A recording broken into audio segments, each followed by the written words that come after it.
A Minnesota state representative delivers a speech on why homosexual marriage should not be banned.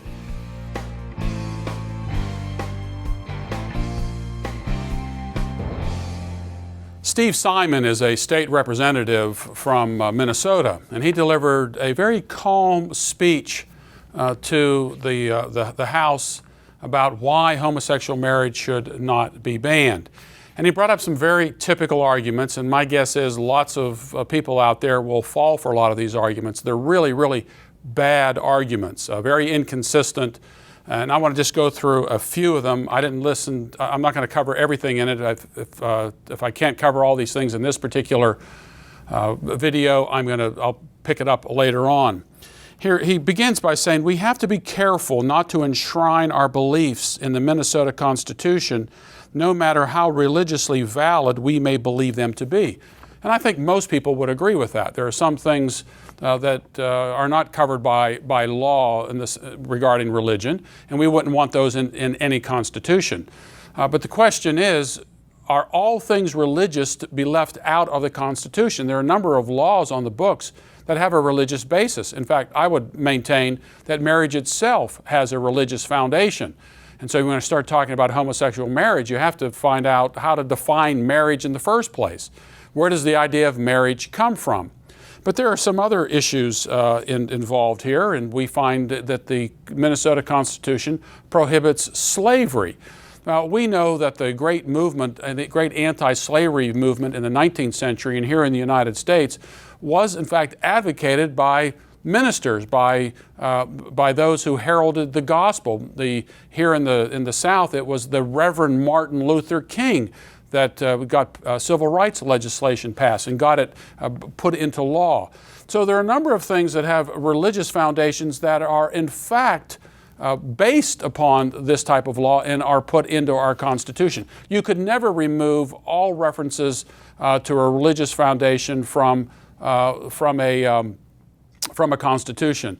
You go through, there's all types of things regarding law, two witnesses, unlawful search and seizure. All of these things really come from a religious perspective going back hundreds and sometimes thousands of years.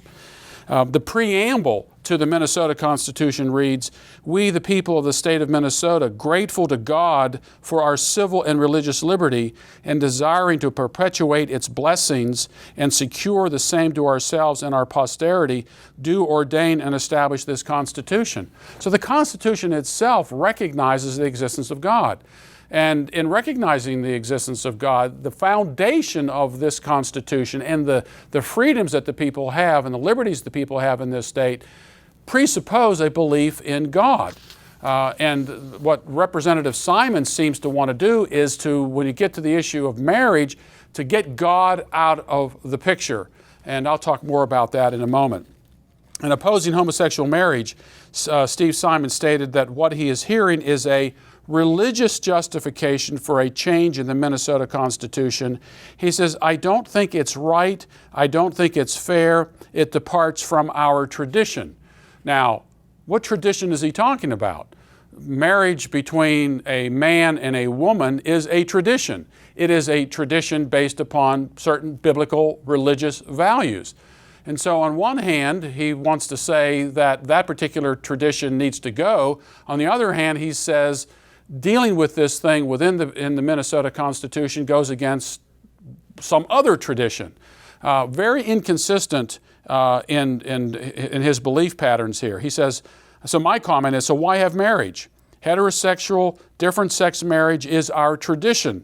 Marriage was ordained by God. The homosexual community has co-opted marriage, and this is exactly what they've done. They've gone to the Bible, they've taken the very idea of marriage, they've retooled it, they've substantiated their marital belief in terms of same-sex marriage, and they want to maintain that it's no different from heterosexual marriage. But where do they get the idea of marriage from?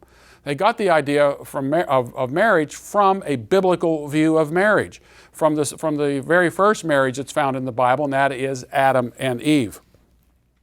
And it's no wonder that people like Representative Simon don't want an appeal to religion, especially the Christian religion. Because when you look at the Christian religion, you look at the Bible, you begin to see there is no way one could ever justify a homosexual marriage or a homosexual relationship. Again, the standard is one man, one woman. Jesus reiterates this in the New Testament in Matthew chapter 19. There are prohibitions in the Old Testament regarding homosexuality. There are prohibitions in the New Testament regarding homosexuality. So if there are prohibitions against homosexuality in both the Old and New Testament, and the standard is one man, one woman in a marriage relationship, then anything outside of that is outside the norm. You don't even have to have any prohibitions in the Bible regarding homosexuality because the norm is already established, one man, one woman. Then the question comes down to if we're going to redefine marriage from a heterosexual relationship to a homosexual relationship, what's to stop us from going beyond that? Once religion is out of the way, then all so-called marriage relationships are legitimate. In fact, everything becomes legitimate. So why stop with homosexual marriage? And of course, homosexuals don't want to stop with homosexual marriage. In fact, very little is said about homosexuality anymore. Now it's gay, lesbian, bisexual, and transgendered. And so now we're beginning to see that any type of marriage is going to be considered legitimate. I suspect that you're going to find polygamists who are going to start saying, hey, if homosexual marriage is okay, then why not polygamous marriages? Representative Simon goes on to say, how much of homosexuality is nature versus nurture? Is it something you learn or acquire or something that you're born with? Is this just another lifestyle choice like skateboarding or gardening? Or is this something innate within the human being? Now this goes into all types of issues, and in another segment I'm going to deal with the genetic issues related to this. Then he goes on to say, quoting a clergyman, Simon said, sexuality and sexual orientation are a gift from God. Simon added, and I think that's true. Wait a minute. I didn't think we were supposed to appeal to religion. So here he has this minister who says that homosexual relationships and sexual orientation are a gift from God. But Simon says, we can't deal with religion with all this. You can't put that into the Constitution. But he's using an argument from a clergyman that says that homosexuality is a gift from God. Then he goes on to say the scientific evidence shows more and more every day that sexuality and sexual orientation are innate. People are born with it. If that's true, what does it do to the moral force of your argument? He says, look, homosexuals, they're born that way. There's nothing you can do to stop that. It's something that's innate to them. Problem is, the scientific evidence does not prove this, but let's assume that it does. Does this mean that rapists, pedophiles, adulterers, those who engage in bestiality, prostitutes, and polygamists are also gifts from God?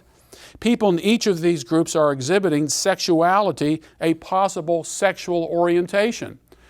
In fact, I've read a number of articles where it actually states that the reason people do certain things is because of some sort of genetic defect, some sort of genetic orientation. And so why is it only with homosexuality when there is a supposed genetic orientation or some sort of innate probability towards that behavior that has to be sanctioned by law? But all of these other conditions, even a genetic position regarding aggression and violence, why is it that all of these things have to be suppressed in some way, that some sort of treatment needs to be done for it? Then finally, he says, how many gay people must God create before we accept that He wants them around? I've never heard that argument before, but it assumes a couple of things, that God creates gay people, homosexuals, and it also assumes that it has to assume that God creates all types of other behaviors as well. Did He create people to steal, murder, and rape? There seems to be a lot more stealing, murdering, and raping going on. Is God telling us that He wants them around too?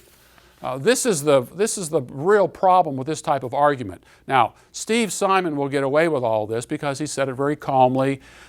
He did it in a compassionate voice. But the arguments themselves are awful. And they are typical of the homosexual community and those who advocate for homosexuality.